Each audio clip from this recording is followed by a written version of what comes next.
GBA Consultoría y Capacitación presenta una emisión más del programa Los Mejores Fiscalistas de México, producido por la contadora pública Ángeles Mandujano.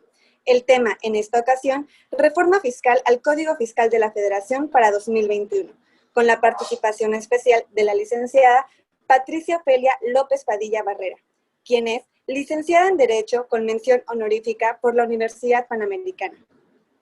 Abogada experta en consultoría y litigio fiscal y administrativo, interesada especialmente en el ejercicio activo de la profesión, en la investigación en materia tributaria, en la participación en foros, en la publicación de estudios en revistas especializadas, así como en la docencia a nivel licenciatura y maestría. Actualmente es asociada en las áreas de litigio, consultoría y planeación fiscal en Krill Abogados SC. Ha impartido clases en el Servicio de Administración Tributaria, así como conferencias y videoconferencias en diversas instituciones. Actualmente es profesora titular de las cátedras de Código Fiscal de la Federación e Impuestos sobre la Renta en la licenciatura en Derecho en la Universidad Panamericana. Ha publicado diversos artículos especializados en las revistas Puntos Finos, El Foro y Revista de la Barra Mexicana, Colegio de Abogados. En la conducción contaremos con la participación del maestro Francisco Cárdenas Guerrero. Muy buenas tardes, bienvenidos a un programa más de los mejores fiscalistas de México. Y pues como ya fue anunciado, tengo el placer de poder compartirles que nos acompaña la licenciada Patricia López Padilla, de quien no necesitamos hacer mayor presentación. Pati, en lo personal, es una gran profesionista, es una gran abogada, pero sobre todo es una gran persona. Pati, te agradezco muchísimo que estés aquí conmigo. Gracias por tu tiempo. Bienvenida. Mi querido Francisco, muchísimas gracias. Siempre es un placer estar con ustedes. Te agradezco tus cálidas palabras. Y quiero hacer un agradecimiento especial a Andrés Ávila, Ángeles Mandujano, a ti, por supuesto, mi querido Francisco, y a todo el grupo GBA. Siempre es un placer estar con ustedes aquí. Muchas gracias por la invitación. Gracias, Pati. Pues te hemos pedido de favor nos acompañes el día de hoy porque, pues, como todos sabemos, se presentó el 8 de septiembre la iniciativa junto con el paquete económico para el 2021. Y apenas el lunes de la semana pasada ya fue dictaminado por la Comisión de Hacienda de la Cámara de Diputados y pues ya tenemos avances, Pati, en esta reforma para 2021, que yo quisiera empezar por preguntarte, a tu juicio, Pati, esta reforma, ¿cómo ves el sentir de los contribuyentes para esta reforma 2021? ¿La consideras una reforma resarcitoria de la pandemia, de los estragos que tenemos a causa de la pandemia y los que teníamos antes de dicha pandemia? ¿Cómo ves este sentir, Pati? ¿Cuál es tu opinión? Mira, yo creo, mi estimado Francisco, que el sentir de los contribuyentes, en primer lugar, es de decepción, una fuerte decepción por la reforma presentada por el Poder Ejecutivo ante la Cámara de Diputados y también preocupación. Respecto a si es una reforma resarcitoria, yo creo que no, yo creo que es todo lo contrario. Lo cierto es que el presidente de la República ha cumplido con su promesa, relativamente, porque ahí veíamos que hubo una reforma malévola en materia de cuotas compensatorias y de cuotas no compensatorias, cuotas complementarias para efectos de la ley del impuesto especial sobre producción y servicios. También veíamos ahí cierto incremento en derechos, pero de alguna manera el presidente de la República ha tratado de cumplir con su compromiso de no elevar impuestos. Sin embargo, vemos que pues necesita recaudar. Este 2020 ha sido funesto y uno de los ramos en donde hemos visto depresión precisamente es la recaudación por falta de flujo, ¿no? Entonces, si bien es cierto que cumplió, también lo es que quiere a todas luces fortalecer las capacidades recaudatorias de las autoridades fiscales. Sin embargo, en mi opinión, no lo hace de una manera constitucional o no lo hace de una manera lícita, sino procediendo a instrumentos privativos, caprichosos, que se prestan a la extorsión o a la presión injustificada a los contribuyentes, a que paguen justos por pecadores, a sacrificar procedimientos donde hay salvaguarda de derechos de los pagadores de impuestos. Es decir, me parece que es una reforma muy dura, una reforma en donde se le da a entender al contribuyente que en la escala de destinatarios de derechos está en el último lugar. Y esto es verdaderamente preocupante. Ahora, resarcitoria para efectos de la pandemia, de ninguna manera lo creo. Es decir, no hay ningún tipo de estímulo, no hay ningún tipo de propiciar el ahorro para los contribuyentes para que puedan hacerle frente al siguiente ejercicio que promete ser muy duro. Cuando hablo con la gente y dicen, bueno, este año terrible, y la gente me contesta, no, y espérate al siguiente. Yo verdaderamente me asusto y digo, bueno, ¿todavía peor? Pues sí, todavía peor, porque las empresas se acabaron sus ahorros. Entonces, el año que entra, el problema de flujo no parece mejorar, pero ya no va a haber ahorros. Entonces va a haber muchísimo despido, mucha inseguridad, mucha carencia, y evidentemente no hay instrumentos por parte del gobierno que nos permitan hacerle frente a esa pandemia, ni siquiera instrumentos tributarios. Yo no estoy hablando de condonaciones, ni mucho menos, pero a lo mejor sí de estímulos o de la reversión de ciertas medidas en la limitante de las deducciones que debió haber procedido, en mi opinión, y lo cierto es que no lo hay.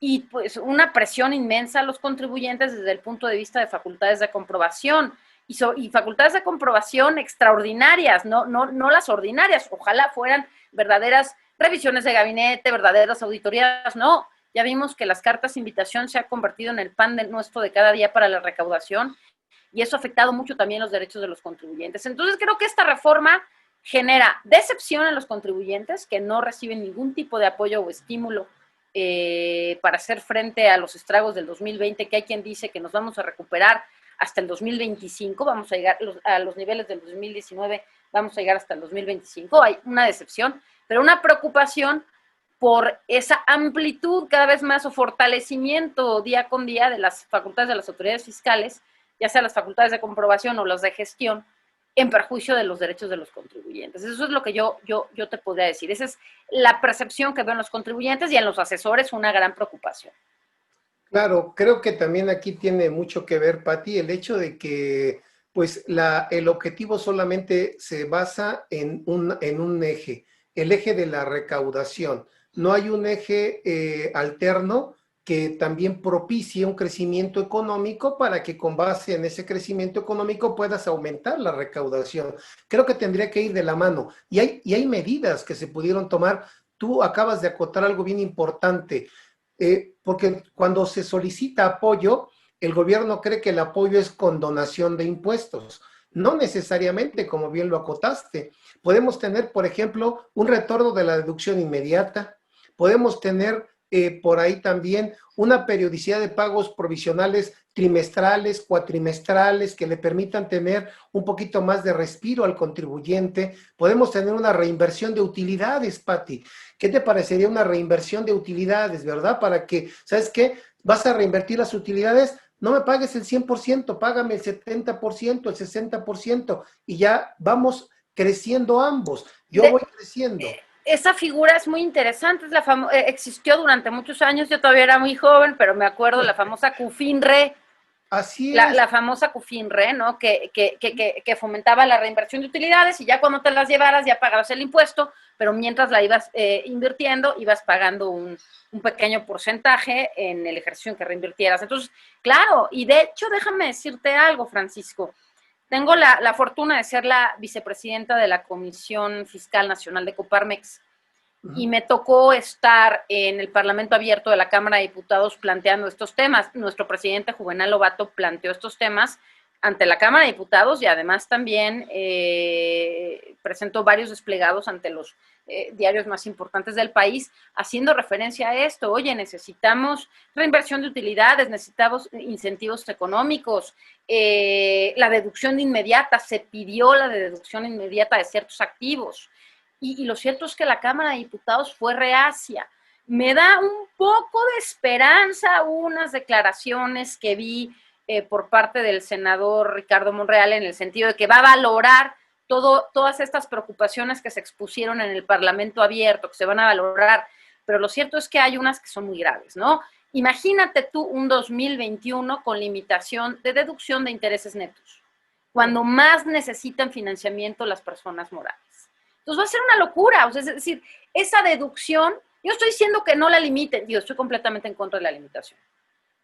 Pero bueno, independientemente, yo no estoy diciendo que la limites, a lo mejor presenta una modificación de tal manera que prorrogues, bueno, ya entró en vigor, pero suspende su vigencia por lo menos para 2021.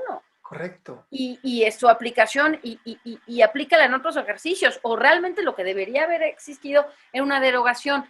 Por supuesto que están completamente en contra de todo eso, ¿no? Porque sienten que toda práctica elusiva, sienten que toda disposición legal que permita una ominoración en el pago de impuestos fomenta prácticas elusivas, evasivas o erosionadoras contrarias a los famosos acuerdos BEPS, ¿no? Es decir, todo en pocas palabras y en español, todo le suena a defraudación a las autoridades.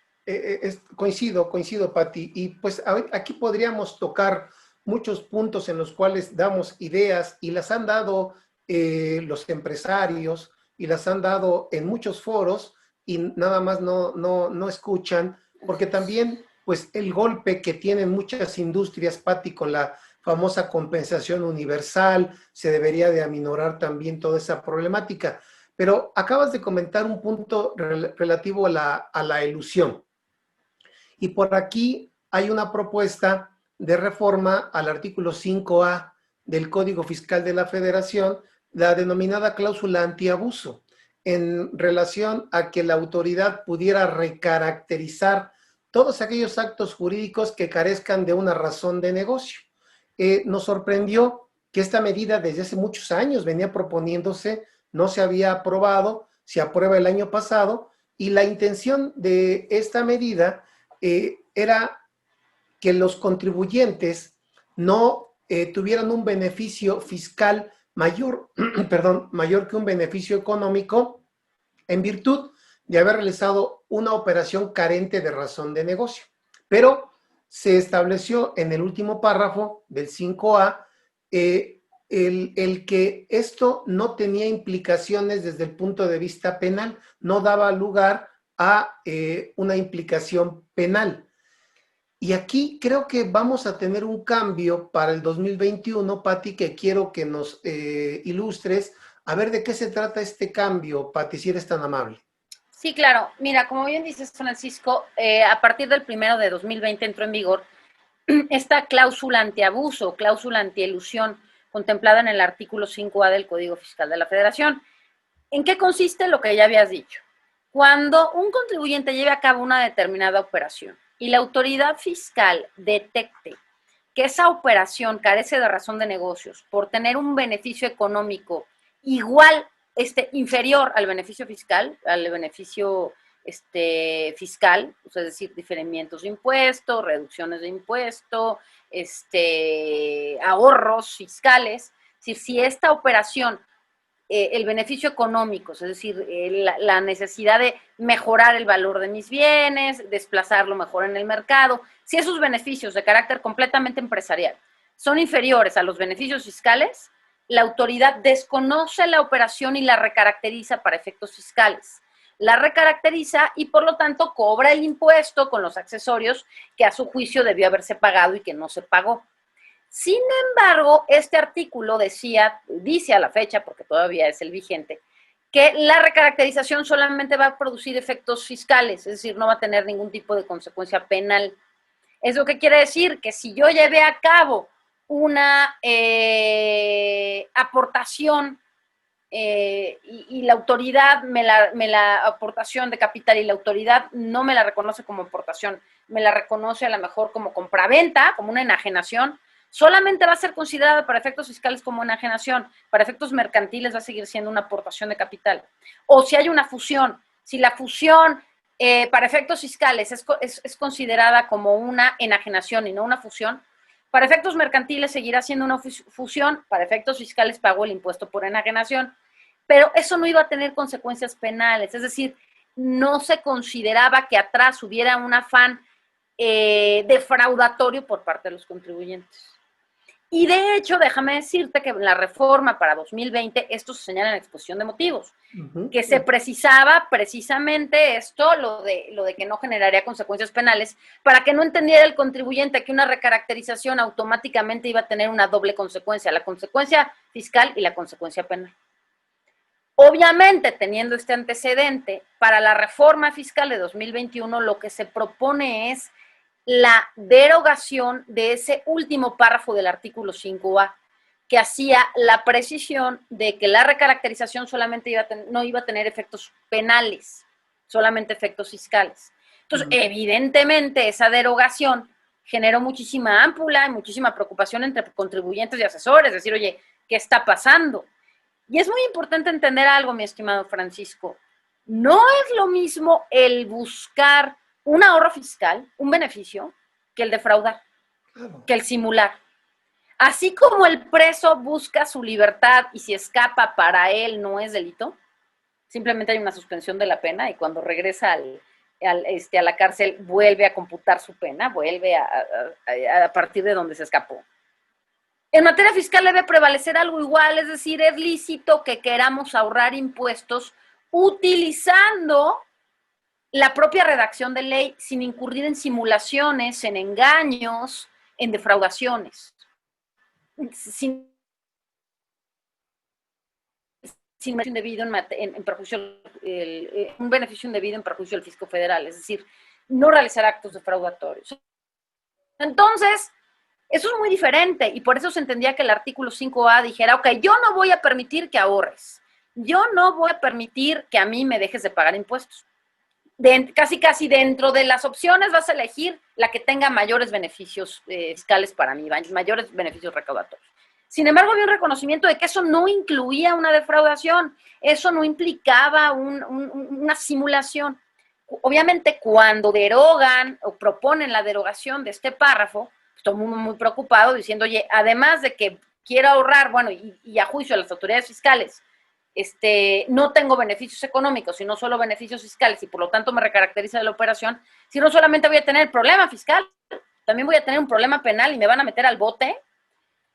Los que estudiamos en su momento la reforma, obviamente sí nos preocupamos, sí nos molestamos porque iban muy de la mano con las últimas declaraciones del procurador fiscal y del subprocurador en el sentido de que iban a ir detrás de todos aquellos planeadores fiscales, porque de alguna manera esto es lo que ataca el artículo 5A, la planeación fiscal, la ilusión fiscal, que insisto, es muy diferente a la defraudación, no es un acto defraudatorio, pero va muy de la mano y que eso no implicaba que no tuviera consecuencias penales, digamos, recaracterización. Si bien es cierto, va de la mano, algunos abogados que estudiamos esta reforma, pues dijimos, a ver, el hecho de que deroguen el párrafo no nos debe generar demasiado escándalo, porque si bien es cierto, las autoridades lo pueden utilizar para amedrentar o para extorsionar y decir, bueno, mientras te gusta o no, y a lo mejor es prisión preventiva oficiosa, mientras decidimos si hay o no defraudación, te meto al tanque un ratito, es decir, a eso se presta. Sin embargo, no debemos perder de vista que aún con la derogación del párrafo no podemos aceptar o no podemos interpretar esta derogación como que automáticamente toda recaracterización va a generar efectos penales. No puede ser. Para que haya un efecto penal, para que haya una defraudación, la autoridad fiscal tiene que probar el dolo, tiene que probar la simulación, tiene que probar que hubo algún tipo de engaño, aprovechamiento de errores o maquinaciones, utilización de documentos falsos para lograr el acto fiscal que después se recaracterizó por parte de las autoridades. Es decir, la simple búsqueda de un ahorro, es decir, bueno, sí, me fusioné porque no quería vender, no es defraudación. Eso no es defraudación, eso no es dolo. Eso es buscar un ahorro que es muy diferente y eso per se no tiene por qué generar efectos penales. Ahora, si esa fusión se llevó a cabo maquinando o maquillando cifras, utilizando una contabilidad alterna respecto a los estados financieros que se van a utilizar para la fusión, a lo mejor sin presentar los avisos que se tuvieran que presentar o presentándolos de manera incorrecta. Ese tipo de cuestión ya es una cuestión diferente, porque ahí sí hubo utilización de documentos falsos, ahí sí hubo maquinación, ahí sí hubo dolo. Pero la simple fusión, que a lo mejor no tenía los beneficios económicos que la autoridad le hubiera gustado que tuvieran y solamente tenía beneficios fiscales, no constituir enajenación, en sí mismo no podemos considerar que sea un acto defraudatorio. Entonces, así debemos interpretar esta reforma. Evidentemente, en el Parlamento abierto, en el que tuvimos la posibilidad de participar, muchos de los que hablaron sobre este tema, yo no hablé sobre este tema específico, pero quienes hablaron sobre este tema, señalaron que pues un peligro, esto representaba un peligro para los contribuyentes porque iba a servir para que las autoridades fiscales comenzaran a extorsionar o a presionar a los contribuyentes y decir, oye, si sigues haciendo este tipo de actos o si no me pagas la contribución, te voy a meter te voy a iniciarte un procedimiento penal. La Cámara de Diputados aparentemente lo entendió, no hizo ningún tipo de reforma, o sea, la reforma pasó a Cámara de Senadores en el sentido de continuar la derogación de ese último párrafo, pero en el dictamen se hizo la precisión de que no toda recaracterización tiene consecuencias penales, no toda recaracterización debe tener consecuencias penales, que es lo que nosotros de alguna manera ya habíamos concluido. De todos modos, no deja de ser un peligro en el sentido de cómo lo van a adoptar las autoridades fiscales. Ese es el problema, que con esta espada flamígera de la prisión preventiva oficiosa y ahorita de que todo genera, y la otra de que todo genera consecuencias penales, el problema es que en muchos casos, dependiendo de la cuantía, pero mientras averiguan y mientras se prueba el tipo penal, el contribuyente puede estar en prisión. Entonces eso es lo que es gravísimo, ¿no? Pero insisto, esa gravedad viene no tanto de la derogación del artículo 5A, sino de la perniciosa reforma fiscal penal que se aprobó desde 2020, cuya constitucionalidad está siendo estudiada por la Corte y que todavía no tenemos respuesta al respecto, ¿no? Muy claro, Pati.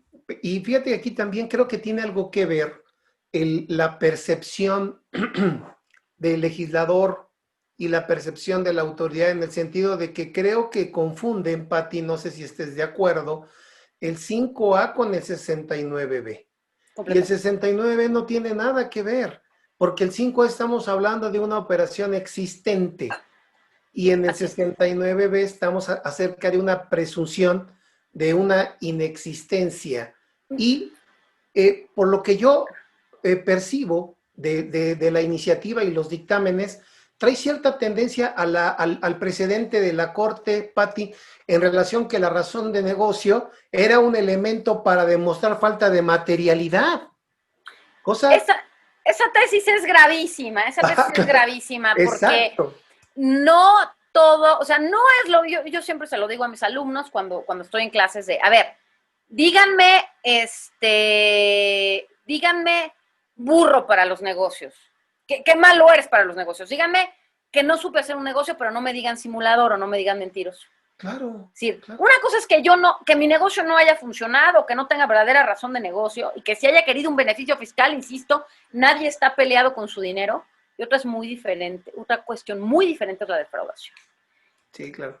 El propósito de ataque del 69B es completamente diferente al 5A. El 69B ataca actos defraudatorios, el 5A elusión o planeación. Es decir, el que hace el hecho de que a través de una fusión quiera evitar enajenarle mis activos a la parte relacionada es válido. Es válido, oye, ¿por qué? En lugar de venderle el activo, pues mejor me fusiono, desaparezco, pero el otro ya tiene el activo, ¿me explico? Y sigue funcionando, ¿dónde? Eso es lícito, esa parte es completamente lícita, es muy diferente eso, y el querer un beneficio, un ahorro fiscal lícito a lo que sanciona o lo que persigue, más bien a lo que persigue el 69B. ¿Qué es lo que persigue el 69B? Persigue en principio dos tipos de operaciones. Las que tú mencionabas, la inexistente o la simulada. Claro. Simulo que hago una operación, pero lo cierto es que estoy haciendo otra. O digo que presto un servicio, pero no lo presto. Realmente lo único que estoy haciendo es vendiendo una factura para que el otro pueda deducir. Yo tengo mucha pérdida atrás y la amortizo, no hay ningún problema con estos ingresos y yo por atrás me llevo un porcentaje de esa factura en efectivo. Eso es muy diferente a un acto elusivo del artículo 5A. En mi opinión, el artículo 5A no debería existir porque ya hay muchas normas antiabuso especiales en la ley del impuesto sobre la renta. De alguna manera también insisto, nadie está peleado con su dinero y hay un derecho a la libertad de trabajo y a la libertad de la planeación económica del derrotero de mi empresa, pero bueno, ya está el artículo 5A. Pero eso no significa que quien elude o quien planea sea un evasor. Eso es una cuestión completamente diferente. Un defraudador, eso es una cuestión completamente diferente. Porque lo que estoy evitando a través de la ilusión es evitarme colocar en la hipótesis de causación. El defraudador se colocó, pero miente y evita el pago del impuesto. Es decir, es una cuestión completamente diferente. El problema, mi querido Francisco, para cerrar la idea, es que para las autoridades fiscales, todo hoy en día es 69B. Exacto. Todo es defraudación, operación simulada, o todo es mentira o inexistente, y eso no es verdad. Y el problema es que para atajar el problema que representan los factureros, hace una serie de reformas en donde sacrifica justos por pecadores y donde verdaderamente cercena derechos de contribuyentes. Eso es lo que es reprobable, es lo que es terrible. Y digo, si lo siguen haciendo, quiere decir que a 5 años no ha funcionado el 69B. Claro. Porque si así fuese, si hubiera sido una medida óptima, no tendríamos el cúmulo de reformas que tenemos. Reforma penal fiscal, la limitación para efectos de acuerdos conclusivos, la cancelación indiscriminada de sellos digitales, el bajarte del RFC, el tenerte por no localizado. Es decir, son demasiadas facultades para atacar un mismo punto. Quiere decir que una sola no le está bastando o no la están sabiendo utilizar. El problema es que no puedes, insisto, cercenar los derechos de los pagadores de impuestos de la manera en que lo están haciendo. Eso es lo que es totalmente preocupante. Y a mí, sinceramente, ya me suena pretexto, Francisco. Sí. Con el pretexto del facturero, yeah, pues yo me allego, o más bien fortalezco a las autoridades fiscales con unas facultades de gestión y de comprobación nunca antes vistas, nunca vistas en ningún otro país, ni del primer, ni del segundo, ni del tercer mundo, pues. Y con de esa forma fortalezco la recaudación, aunque sea a través de, insisto, coartar derechos de pagadores de impuestos y de fomentar la intimidación, que es lo que hoy en día vivimos, un sistema intimidatorio. Sí. Muy lamentable toda esta parte. Y hablando precisamente del tema que nos acabas de comentar, de los sellos digitales, Pati, tuvimos una reforma en el 2020, para este 2020, en relación al 17H, 17H bis del Código Fiscal de la Federación. Y ahorita que platicabas también de las operaciones inexistentes, de los famosos EFOS, de las empresas que facturan operaciones simuladas, hay una modificación propuesta para el 2021 en relación con esos contribuyentes y los que transmiten pérdidas de manera indebida, Pati. ¿En qué consiste esta modificación, Pati? Y ahorita te hago otra pregunta relacionada con la misma. Claro que sí, mi querido Francisco. Fíjate, actualmente digamos que hay 2 procedimientos para la cancelación de sellos digitales. El procedimiento de cancelación rudo, por decirlo así, a mí me gusta conocer lo que es: te cancelo el sello digital, presentas el caso de aclaración, no hay ningún tipo de sello que te estén dando las autoridades para seguir operando mientras se resuelve el caso de aclaración. El caso de aclaración debe resolverse en principio en 3 días. Esto generalmente opera cuando se trata cuando realmente la cancelación es por parte de las autoridades fiscales, pero porque considera que hay alguien que ya está, digamos, no está operando, o bien a petición del propio particular, porque recuerden que la cancelación del sello es cuando voy a, liquidar a la sociedad, cuando me voy a fusionar, cuando voy a escindir y voy a desaparecer como escindente, nada más van a estar las escindidas. Pues evidente, cuando un contribuyente muere, pues evidentemente su albacea tiene que pedir, además de todo el procedimiento que tiene que hacer, la cancelación del sello digital. O sea, la cancelación del sello digital es, oye, si ya el contribuyente no opera, no existe, va a dejar de operar, o va a desaparecer, pues es lógico que haya una cancelación. Entonces seguía este procedimiento. ¿Qué pasa? Ante la N1000 hipótesis de cancelación que tenemos, no solamente en el 17H del Código Fiscal, sino también en los artículos 79, 81 y 83 del Código Fiscal, pues son como 70 hipótesis de procedencia de cancelación de sellos.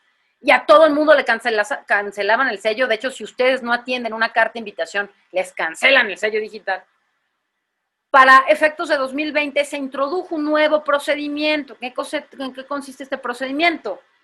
Que le cancelan al contribuyente el sello digital, y tiene la posibilidad de presentar un caso de aclaración con pruebas para decir que, oye, no me debiste haber cancelado el sello digital, o bien una oportunidad de autocorrección. Mientras eso pasa, al momento de presentar el caso de aclaración, las autoridades fiscales están obligadas a regresarles o a reinstaurarles o a darles un sello digital precautorio provisional al día siguiente de la presentación del caso de aclaración. Entonces, esto fue muy bueno para 2020 porque ante la cantidad de cancelación de sellos, por lo menos los contribuyentes podían presentar su caso de aclaración y las autoridades les daban un sello mientras se solucionaba ese caso de aclaración para seguir operando. Eso era muy bueno. Ahora, ¿qué pasa?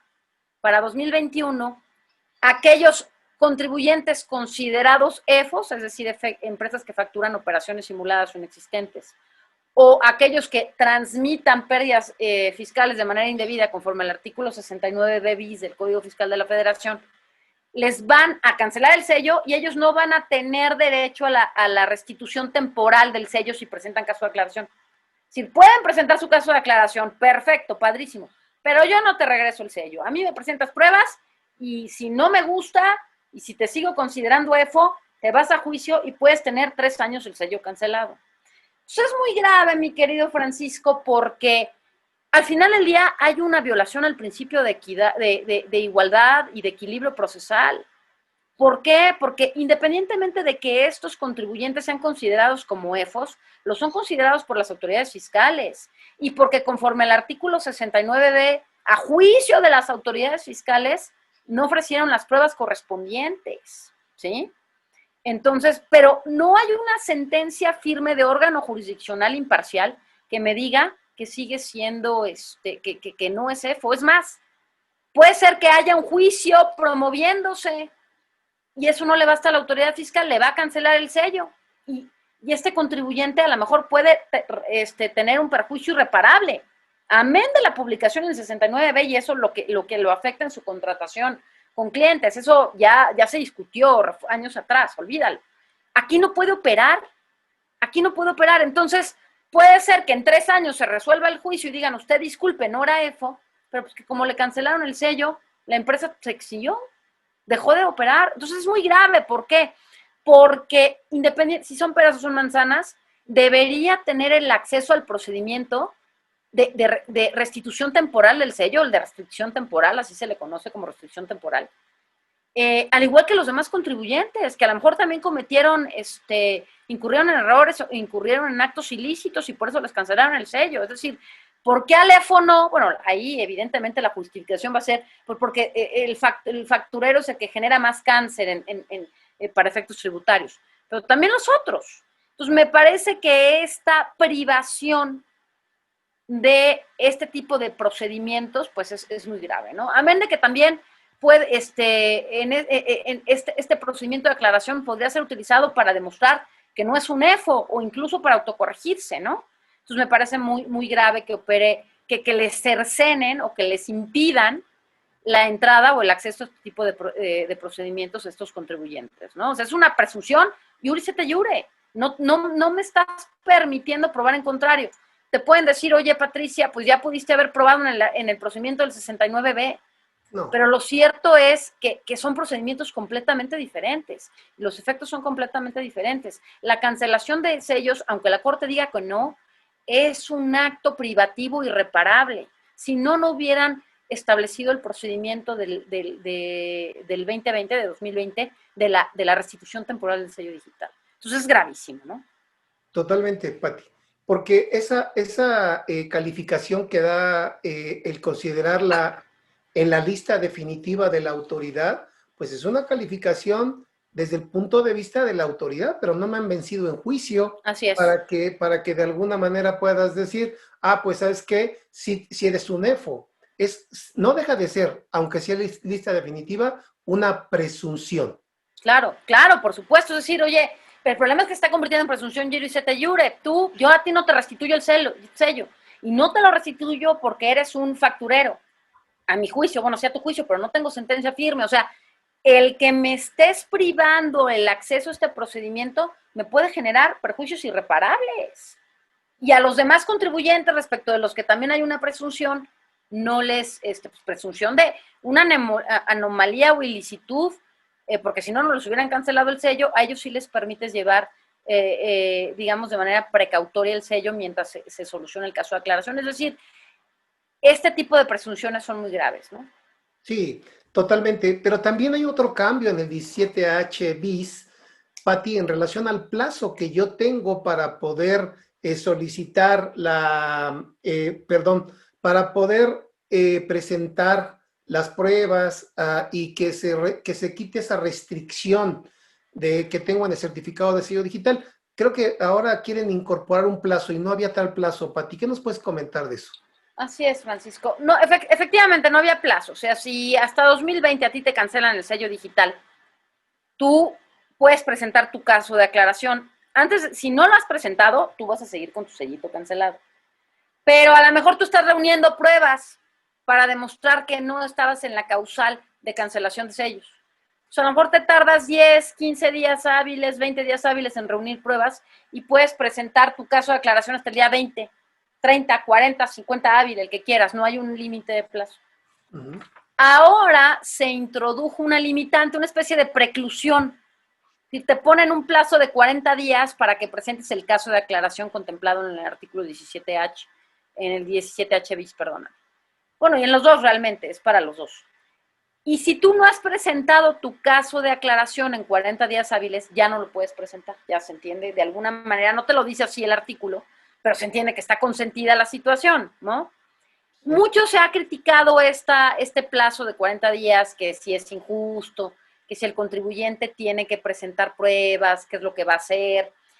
Yo ahí nada más quisiera decir, está bien exigir el respeto a los derechos de los contribuyentes, está bien quejarnos, pero tampoco hay que quejarnos por todo. No me parece irracional esta reforma. ¿Por qué no me parece irracional? Porque si te cancelaron el sello digital, Francisco, pues tú lo que quieres es operar, facturar, pagar nómina, timbrar. Es rarísimo que una persona moral se tarde más de 40 días en presentar un caso de aclaración. A 40 días hábiles es un periodo mayor al periodo que tengo para irme a juicio de nulidad o recurso de revocación, en donde ya debería en principio tener todas mis pruebas. Entonces es un periodo de 10 días hábiles mayor al periodo que tengo para irme al caso de juicio de nulidad o recurso de revocación. Entonces, si no me he ido en 40 días hábiles al caso de aclaración, quiere decir que no estoy operando, no estoy facturando, no estoy timbrando, que realmente que no me representa mayor perjuicio. Entonces, me parece lógico que diga la autoridad, oye, yo no te voy a dar chance de que presentes tu caso de aclaración cuando quieras, o cuando quieras volver a utilizar la sociedad que tenías como cascarón. Puedo entenderlo, ¿sí? Aquí lo que tenemos que entender como contribuyentes es que tengo todo ese tiempo para reunir mis pruebas y para presentar mi caso de aclaración. Y eso no significa que no pueda presentar pruebas adicionales una vez presentado el caso de aclaración. Háganlo, o la autoridad se las va a requerir, pero no dejen pasar el plazo de 40 días hábiles, que insisto, es superior al periodo que tiene un contribuyente para irse a recurso de revocación o juicio de nulidad, en donde en principio ya debería tener clara la situación y toda la documentación comprobatoria. Si no en sus manos, sí por lo menos lista para ofrecerse o para anunciar su exhibición. Entonces, este punto es muy importante. Ahora, también que es muy importante, si ustedes no promueven su caso de aclaración, difícilmente se van a poder ir al juicio de nulidad o al amparo indirecto. Porque se entiende que el acto definitivo de autoridad es después del acto de aclaración. Entonces, podríamos decir que se convierte en un requisito de definitividad. Tienen que agotar el caso de aclaración para irse a juicio de nulidad o amparo indirecto. ¿Qué quiere decir? Que si dejaron pasar los 40 días hábiles para presentar el caso de aclaración y ustedes creen que se van a poder ir a juicio de nulidad o juicio de amparo indirecto, yo creo que no, los van a declarar como consentidos por no haber promovido el caso de aclaración. Entonces, es lo que tienen que tener muy en cuenta como contribuyentes, ¿no? Muy bien, Pati. También hay otro tema que causó cierto revuelo en relación al tema del aseguramiento precautorio, Pati. Así a manera de resumen, ¿qué entendemos por aseguramiento precautorio y en qué sentido o qué vertiente viene la reforma, Pati?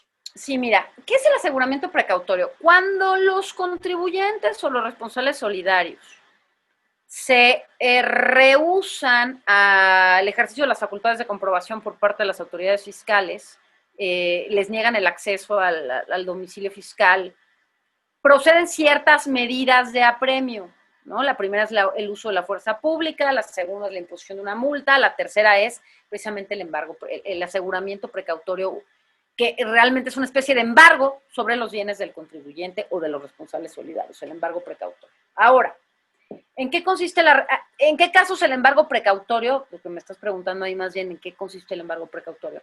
El embargo precautorio tiene que ser como la tercera fase de estas medidas de apremio. Sin embargo, hay casos en donde se puede proceder directamente al embargo precautorio. ¿En qué casos? En donde los contribuyentes o responsables solidarios no estén en el domicilio o no den acceso al domicilio de las autoridades, es decir, dificulten, impidan el ejercicio de las facultades de comprobación. Cuando realicen visitas, por ejemplo, que sean puestos fijos o semifijos, y las autoridades fiscales se den cuenta que no están dados de alta en el RFC, en ese momento pueden proceder al aseguramiento precautorio, pues obviamente de la mercancía que está ya a la vista. En el caso de la venta de bebidas alcohólicas, si dan cuenta que haya alcohol adulterado, que no tiene los malbetes y precintos, pueden proceder al aseguramiento de esos bienes.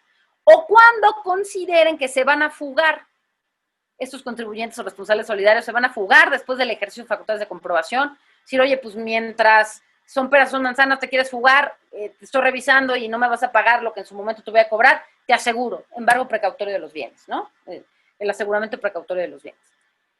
¿En qué consiste la reforma? Que es una reforma que ha generado muchísimo miedo y que además la Cámara de Diputados no hizo nada al respecto, ¿no? Esperemos que el Senado sí lo pueda hacer, pero la Cámara de Diputados no hizo absolutamente nada al respecto, en mi opinión, y esto es muy grave. Aquí se señala que el embargo precautorio no solamente va a proceder contra contribuyentes o responsables solidarios, sino también con terceros relacionados, con terceros que hayan celebrado operaciones con el contribuyente o responsable solidario. Aquí, si tú eres un consumidor de IVA, celebraste una operación con el contribuyente y por lo tanto eres un tercero relacionado. Si eres un cliente del proveedor, aunque no sean partes independientes, aunque no seas responsable solidario, eres un tercero relacionado por celebrar una operación. Y ya te pueden hacer un embargo precautorio. Aquí lo que es gravísimo son dos cuestiones. La primera es, ¿qué se entiende por tercero relacionado? Si tú tienes la exposición, si tú analizas la exposición de motivos, como siempre, lo que quieren es perseguir al facturero. Entonces, pues, ¿quién es el facturero? ¿Quién es la persona relacionada con el facturero? Pues el EDO, la empresa que deduce operaciones simuladas, la que lo contrató. Sí, nada más que si tú quieres vigilar al EDO, fiscalizar al EDO, ver si realmente le prestaron o no el servicio, pues te vas al procedimiento del 69B, ahí está el procedimiento del 69B. También ya tenías la cancelación de sellos digitales para ellos también. ¿Cómo es posible que ahora me digas que puede haber un embargo precautorio con cualquier tercero que celebre operaciones con un contribuyente? Es decir, si el contribuyente es omiso, si el contribuyente no paga y a ti te quieren iniciar el ejercicio de facultades y tú no le das a la autoridad lo que quieren que les des, te van a poder asegurar bienes, te van a embargar precautoriamente. Eso es gravísimo, porque además de que el espectro es inmenso, terceros relacionados con los contribuyentes, no solamente estamos hablando de EDOs, aquí no lo acotaron. Estamos hablando con cualquier cliente de proveedor, estamos hablando con cualquier consumidor de causantes de IVA o de IEPS, o cualquiera en la cadena de consumo. Entonces, todos ellos van a poder ya ser víctimas, porque así lo digo, víctimas del aseguramiento precautorio. Con una cuestión que es importantísima, estimado Francisco, ese tercero relacionado no tiene que ver con la causación de la contribución, porque en todo caso ya está el responsable solidario, que de alguna manera tiene un vínculo jurídico con el contribuyente que lo hace partícipe, si bien no interviene en la causación, lo hace partícipe de la causación, pero aquí el tercero no. Oye, yo soy un cliente, yo no sé cuánto te debe, yo no sé si lo hizo bien o no, yo no sé si se va a fugar o no. si yo no tengo intervención alguna con el crédito fiscal o relación alguna con el crédito fiscal, ¿por qué a mí me vas a imponer el aseguramiento precautorio? Si yo no tengo nada que ver. Eso es cuestión de él o de su responsable solidario, no conmigo. O sea, te estás encontrando en terceros ajenos a la hipótesis de causación, a la relación tributaria, un tercero que asegure el pago de un impuesto que además ni siquiera está determinado. Eso es gravísimo. O sea, atenta para mí contra todos los principios de no trascendentalidad de penas, ni de sanciones, ni de consecuencias jurídicas. Es decir, estoy afectando a un tercero por una cuestión que no es imputable a él, sino al contribuyente. Eso es gravísimo. Y yo espero que la Cámara de Senadores lo aquilate, porque lo entienda. Porque además ya el aseguramiento precautorio va a recaer preponderantemente o principalmente en Depósitos bancarios, en ¿no? depósitos bancarios, en cuentas bancarias.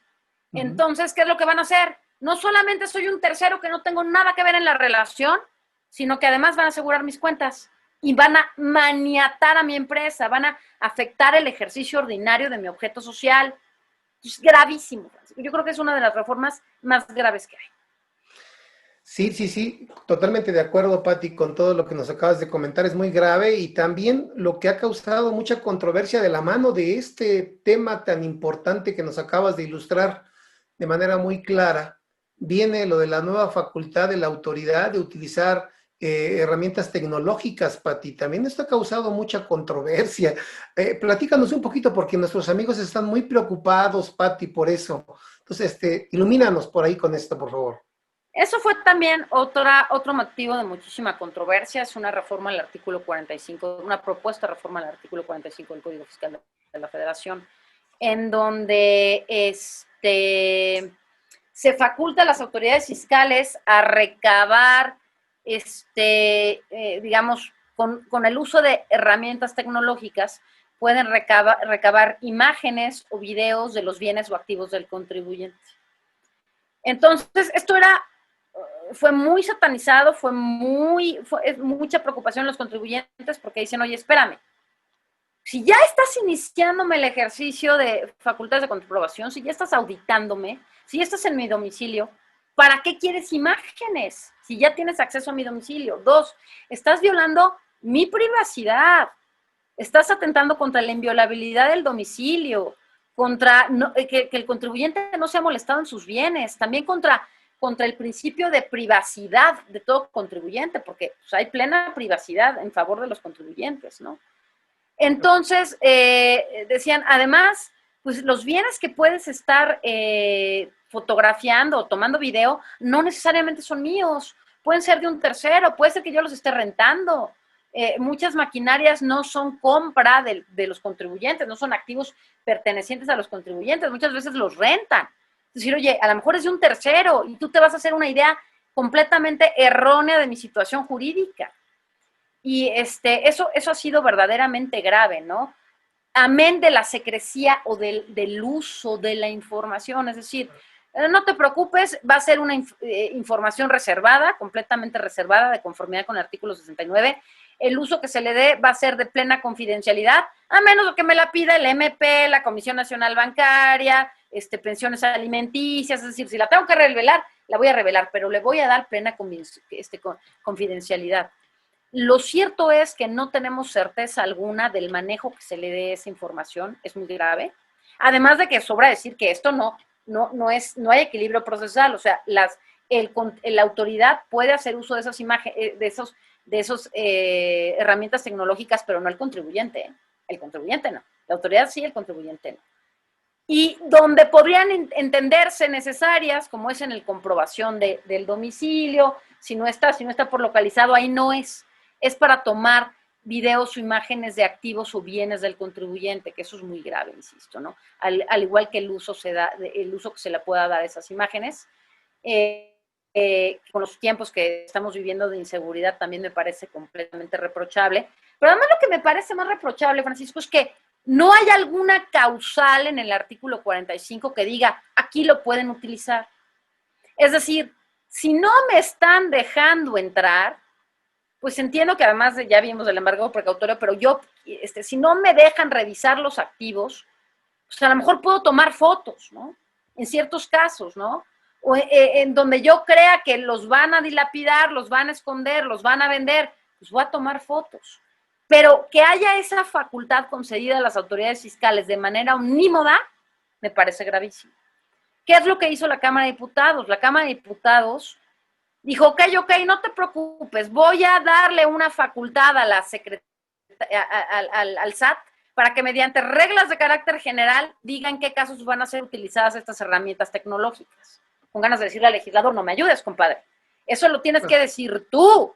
Tú tienes que establecer en qué casos van a poder utilizarse esas herramientas tecnológicas y con qué condiciones. No se lo puedes dejar al SAT. Si el SAT no las emite o las emite de manera amplísima, ya quedó bien. Y tú le estás dando la facultad, ya va a haber, como tú le estás dando esa facultad, ya va a haber una subordinación jerárquica a la norma. Entonces me parece que es gravísimo. Hay un pleno atentado contra los principios de privacidad, inviolabilidad del domicilio e inseguridad jurídica. O sea, la indefensión para los contribuyentes es enorme. Y el resguardo, Pati, de esta información, así es. ¿En manos de quién va a estar? No creo que tengas un búnker, Pati, para que esa información esté totalmente resguardada, ¿no? No creo, ¿eh? Va a estar en el celular del auditor, junto con las fotos de sus hijos, de sus sobrinos, de los pasteles de cumpleaños, o de la muchacha que le gustó, o de lo que quieras. Fíjate, ahí va a estar. Eso es muy grave, eso es muy grave, y que la solución sea, no te preocupes, voy a facultar al SAT para que emita reglas de carácter general para el uso de las herramientas. Óyeme, no. Así como la visita domiciliaria está completamente reglada precisamente en atención de la salvaguarda al principio de inviolabilidad del domicilio, lo mismo debería estar así para las herramientas tecnológicas y no lo está. Claro. Muy bien, Pati. ¿Y qué opinión te merece, Pati, el tema de Prodecon? ¿Qué futuro crees que le espera a Prodecon? Sobre todo porque es que no es muy querido por esta nueva autoridad y si por ellos fuera, lo desaparecen, Pati. ¿Cómo lo ves? ¿Qué percepción tienes de esto, Pati? ¿Qué nos esperaría para 2021?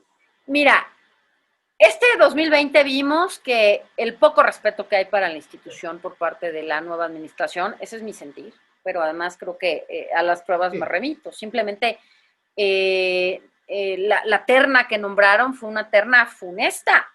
Digo, perdón, pero ninguno tenía los requerimientos establecidos por ley para ocupar el puesto de procuraduría de procurador de la defensa de los derechos del contribuyente. Es decir, gravísimo, no reunían las cualidades. Si no es porque algunos jueces valientes emitieron suspensiones contra el nombramiento, contra la terna, pues ya hubiera habido un acto irreparable, que es un procurador con un requisito, sin las características requeridas por la propia ley para ocupar el cargo, ¿no? Entonces, eso lo vimos, la falta de respeto por la figura de la Prodecon.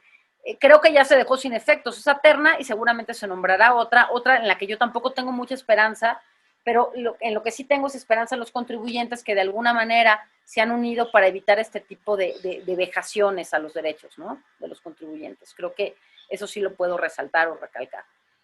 ¿Qué es lo que vemos ahorita de reforma para 2021? Pues una reforma, en mi opinión, también patética, mi estimado Francisco, que es, de nueva cuenta, evitar que contribuyentes que sean considerados EFOS, EDOS o transmisores de pérdidas de manera indebida, es decir, si te considero un EFO, no puedes ir a acuerdo conclusivo. Si te considero un EDO, tampoco, es decir, una empresa que dedujo operaciones simuladas, y ojo, no tiene que haber sentencia firme por parte de órgano jurisdiccional imparcial. También no te puedes ir a la Prodecon a acuerdos conclusivos. Si eres un transmisor de pérdidas de manera indebida, tampoco te vas a ir a acuerdo conclusivo. Y es decir, oye, y esta violación a las garantías de seguridad jurídica, de equilibrio procesal, del acceso a los procedimientos de tutela de derechos que prevé la ley, ¿por qué los afectas? No hay ningún tipo de razón, es decir, es gravísimo, es completamente violatorio, e insisto, parten de presunciones iuris et iure.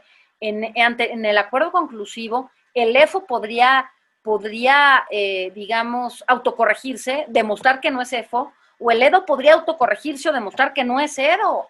Es decir, también se afecta de alguna manera la garantía de audiencia y en perjuicio también de las autoridades, porque estos medios de anticipados de solución de controversias también le ahorran costo a las autoridades fiscales. Entonces, me parece gravísimo y es, insisto, la espada flamígera de tú, Edo, y tú, Efo, no tienes derecho a absolutamente nada. Nada más falta, mi estimado Francisco, que les impidan irse al juicio de nulidad o les impidan irse al juicio de amparo por ser Edos o Efos por parte de las autoridades fiscales, de verdad, nada más falta eso. Y otra reforma que también evidencia que no hay un respeto para aquellos contribuyentes que se quieren ir al acuerdo conclusivo es que la Cámara de Diputados propuso irse a acuerdo conclusivo a más tardar, o sea, como último plazo, después de los 15 días hábiles siguientes a que se emitiera el acta final en una auditoría o que se emitiera el oficio de observaciones en una revisión de gabinete. Y seguramente tú estás pensando, oye, ¿cómo 15 días? Si tengo 20 días para desvirtuar el oficio de observaciones, es decir, tengo más tiempo y más tiempo para juntar pruebas contra el oficio de observaciones que para irme al acuerdo conclusivo. Es decir, esta limitación de tiempo fue gravísima. Se habló con la Cámara de Diputados y lograron entrar en razón y ya lo dejaron en 20 días. Es decir, ahora, para irme a acuerdo conclusivo, tengo, una vez levantada el acta final o emitido el oficio de observaciones, tengo 20 días. Es decir, al mismo tiempo en que estoy presentando mi desvirtuación del oficio de observaciones, debo estar presentando mi solicitud de acuerdo conclusivo ante la PRODECON. No. ¿Cuál es el problema? El problema es que, ya dicho del propio Ejecutivo en la exposición de motivos de su iniciativa, para ellos el acuerdo conclusivo no es más que un medio que utilizan los contribuyentes para evadir el pago de contribuciones y para retrasar los procedimientos y retrasar los juicios. Pues en primer lugar, hay una suspensión en favor de las autoridades fiscales, es decir, si me voy a acuerdo conclusivo, las facultades para el plazo para que me liquiden o el plazo para que me terminen la revisión si es que me fui antes de que emitieran el acta final, hay una suspensión todavía, o el oficio de observaciones. Hay una suspensión de esos plazos que tiene la autoridad. En segundo lugar, si la autoridad no quiere aceptar el acuerdo conclusivo, no lo acepta y se acabó, y procede a la liquidación. En tercer lugar, hay cifras que demuestran que las autoridades fiscales han recaudado muchos miles de millones de pesos gracias a estos acuerdos conclusivos. Entonces, sus argumentos de defraudación y medidas dilatorias caen por su propio peso. Son verdaderamente absurdos, en mi opinión. Qué lamentable, porque había hecho un trabajo excelente, PRODECON. Excelente. Muy buen trabajo y en apoyo a los contribuyentes. Creo que era muy bueno y podría seguir siendo muy bueno. Lamentablemente, con estas medidas, pues dan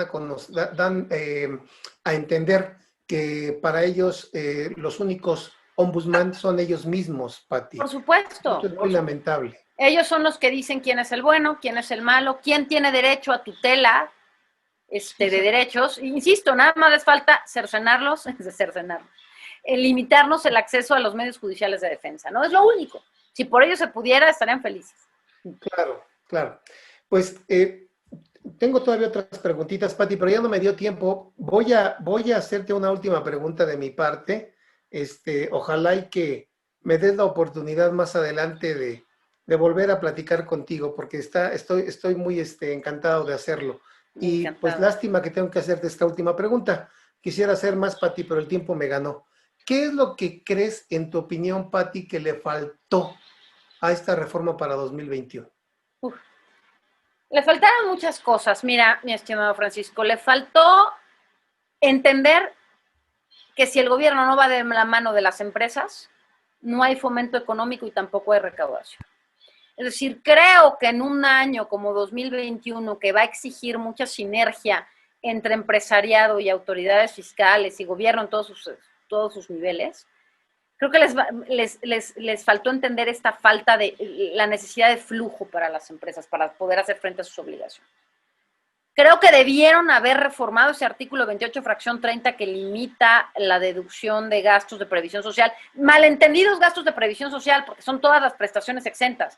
No solo es previsión social, son aguinaldos, son primas vacacionales, primas dominicales, todo lo que representa un porcentaje exento que está limitado para el patrón, la deducción, debieron haberle permitido la deducción del 100%. Creo también que la abrogación o la prórroga de la aplicación de la limitación a la deducción de intereses netos del 30%, creo que debió haber también, era necesarísima, no se llevó a cabo.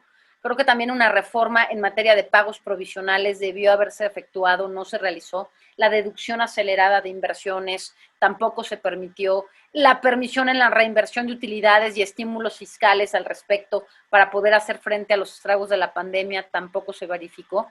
Y creo que hay algo muy importante que tampoco no se le está dando importancia y está generando mucho malestar entre las entidades federativas.